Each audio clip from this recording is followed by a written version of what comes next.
इस वीडियो में हम देखेंगे रेलवे ग्रुप डी के 45 सबसे महत्वपूर्ण प्रश्न। हमारे वीडियो मिस ना करने के लिए हमारे यूट्यूब चैनल को सब्सक्राइब करना ना भूलें। हमारा फर्स्ट क्वेश्चन है, निम्नलिखित में से किसने क्रिटिक्स चॉइस फिल्म के दूसरे संस्करण में हिंदी भाषा के सर्वश्रेष्ठ अभिनेत्री महिला का पुरस्कार जीता?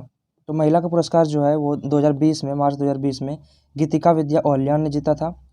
ये महिला में गीतिका विद्या ओल्यान है। पुरुष में रणवीर सिंह जीता है। पुरुष में आपको याद रखना है रणवीर सिंह।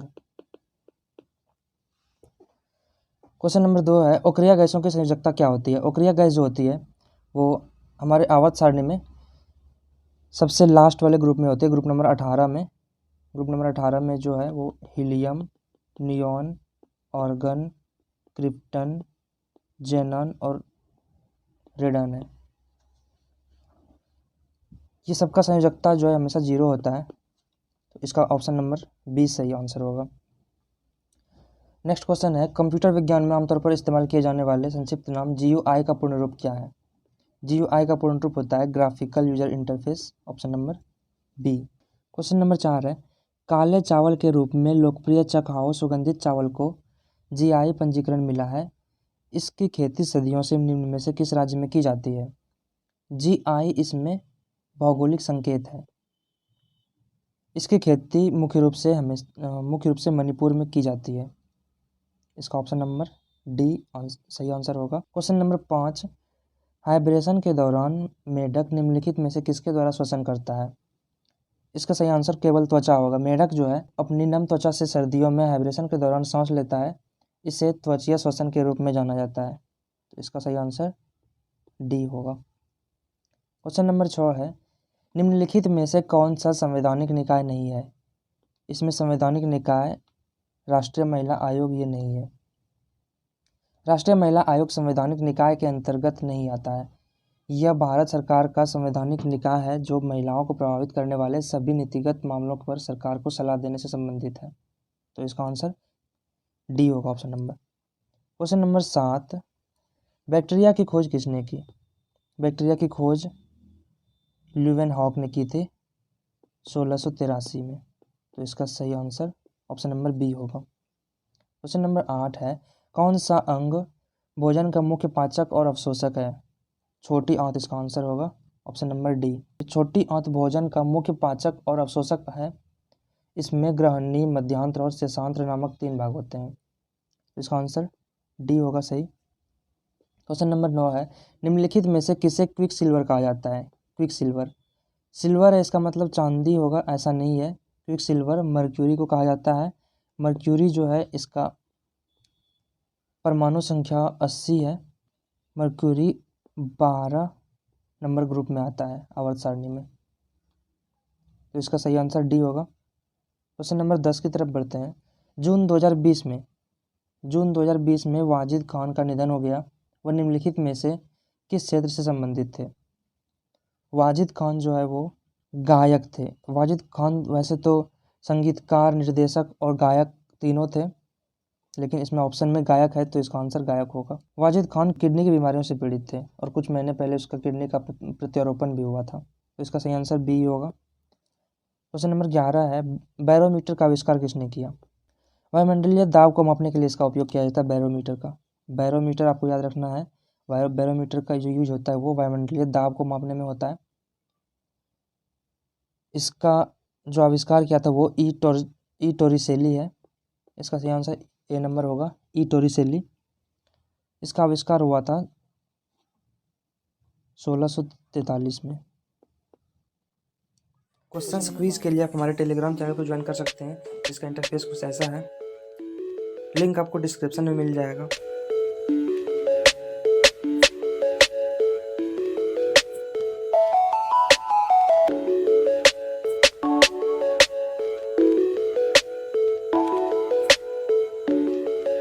क्वेश्चन नंबर 12 है, ग्रैमी पुरस्कार निम्नलिखित में से किस क्षेत्र में दिया जाता है? ग्रैमी पुरस्कार संगीत के क्षेत्र में दिया जाता है। ग्रैमी संगीत उद्योग में उपलब्धि को पहचानने के लिए रिकॉर्डिंग अकादमी द्वारा दिया जाने वाला एक पुरस्कार है, तो इसका सही आंसर ए नंबर होगा, संगीत। क्वेश्चन नंबर 13 है, मानव शरीर में सबसे लंबी कोशिका कौन सा है? तो मानव शरीर में सबसे लंबी जो कोशिका होती है वो तंत्रिका कोशिका होती है। मानव शरीर में तंत्रिका कोशिका सबसे लंबी कोशिका है जो मस्तिष्क के साथ रीढ़ की हड्डी को भी बनाती है। तो इसका सही आंसर बी होगा। क्वेश्चन नंबर 14 है, निम्न स्तरीय वस्तुओं की मांग कम हो जाती है जब क्या होता है? तो इसका आंसर होगा जब कीमत बढ़ती है। अर्थशास्त्र में निम्न स्तरीय वस्तुएं वो वस्तुएं होती है जिसके लिए मांग तब कम होती है जब उपभोक्ताओं के आय में वृद्धि होती है, और मांग तब बढ़ती है जब उपभोक्ताओं की आय कम होती है। मतलब मांग जो है वो बढ़ती है तब जब आय में कमी होती है। मांग बढ़ती है तो आय में कमी होती है। क्वेश्चन नंबर 15, डायोप्टर की एसआई मात्रक है। डायोप्टर किसका एसआई मात्रक है? डायोप्टर एसआई मात्रक होता है लेंस की शक्ति का। इसका सूत्र होता है, लेंस की शक्ति को अगर हम P लिखें तो P = 1/f होता है। डायोप्टर जो होता है वो पर मीटर होता है, f हमेशा मीटर में ही होता है। अगर हम लेंस की शक्ति की बात करें तो f को हमेशा मीटर में रखना है, तो ये हमारा पर मीटर होता है। नेक्स्ट है, कौन सी पंचवर्षीय योजना भारतीय स्वतंत्रता के 50 वर्षों के बाद प्रस्तुत की गई थी? इसका आंसर होगा 9वीं पंचवर्षीय योजना, ऑप्शन नंबर बी। 9वीं पंचवर्षीय योजना भारतीय स्वतंत्रता के 50 वर्षों के बाद पेश की गई थी। 9वीं पंचवर्षीय योजना की अवधि 1972 से 2002 थी। 9वीं पंचवर्षीय योजना के दौरान अटल बिहारी वाजपेयी भारत के प्रधानमंत्री थे। इस पंचवर्षीय योजना का मुख्य केंद्र सामाजिक न्याय और समानता के साथ विकास था। तो इसका सही आंसर 9वीं पंचवर्षीय योजना ही होगा।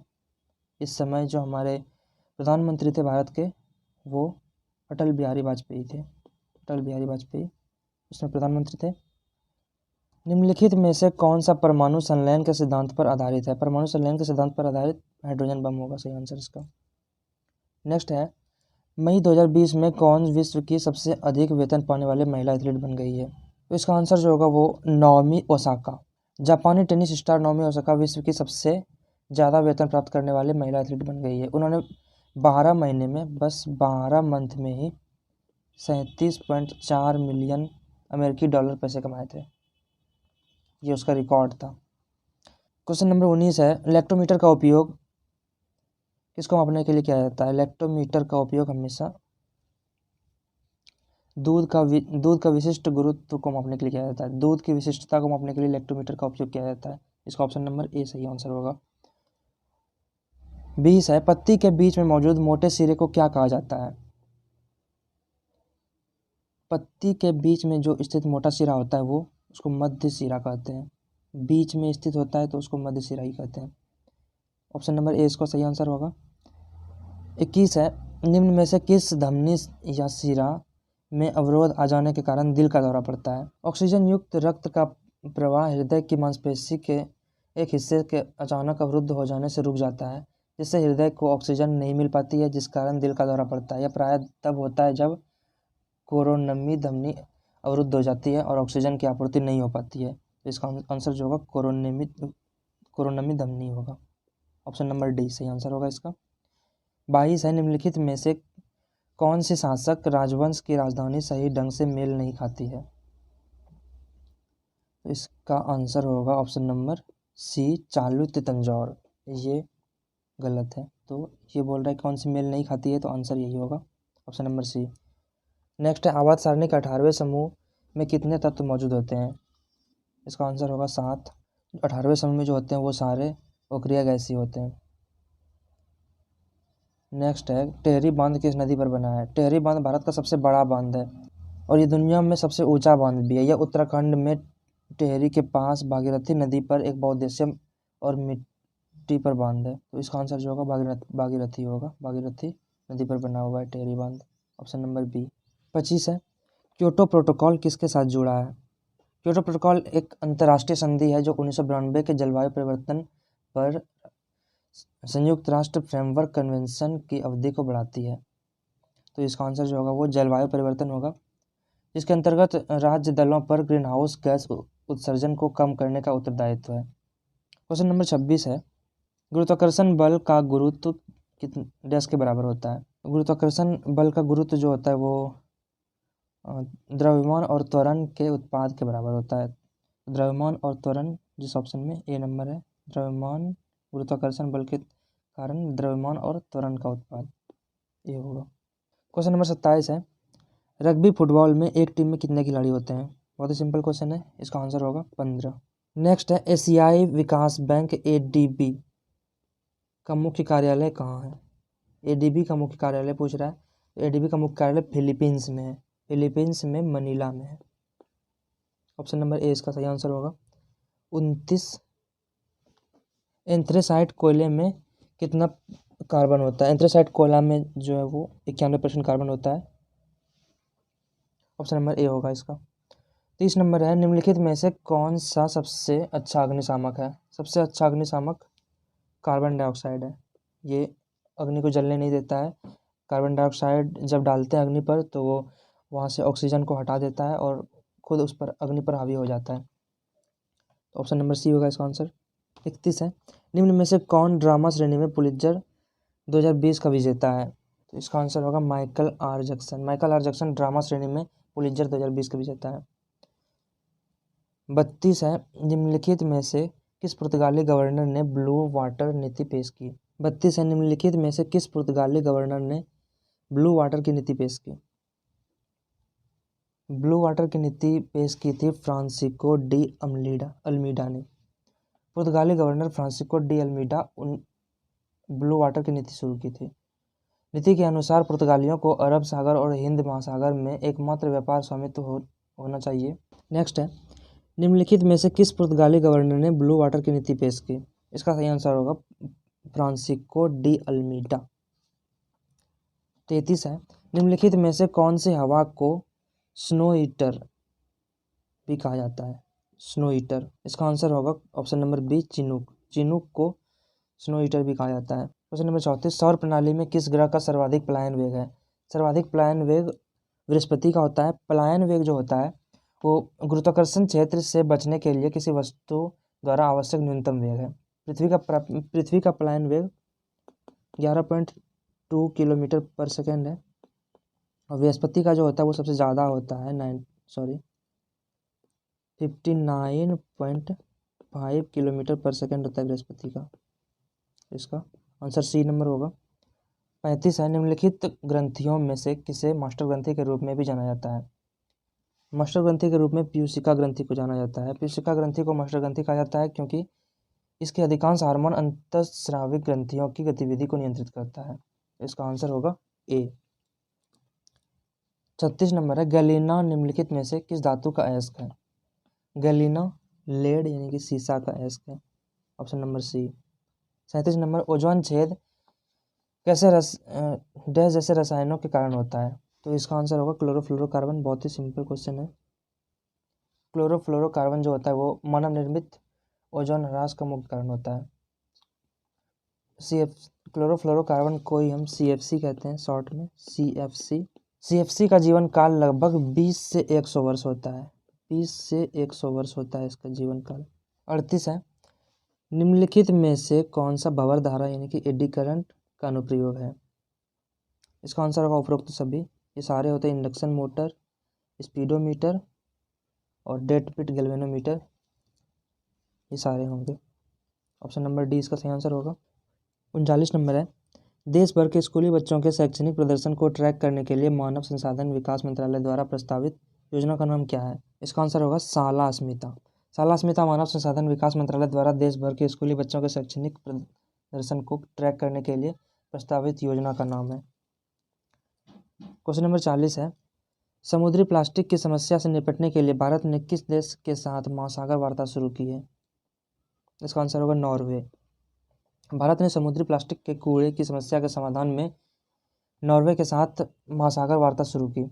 दोनों देशों ने विशेष रूप से समुद्री प्रदूषण के क्षेत्र में पर्यावरण और जलवायु परिवर्तन के क्षेत्र में द्विपक्षीय सहयोग को मजबूत करने का निर्णय लिया है।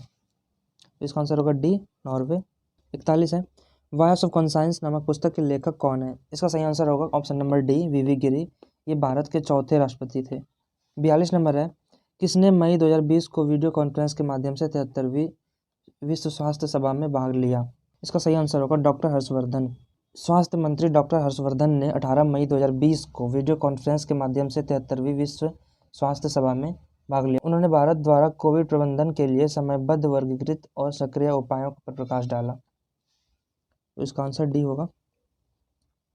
43 है, द्रव चालित लिफ्ट किस सिद्धांत पर कार्य करती है?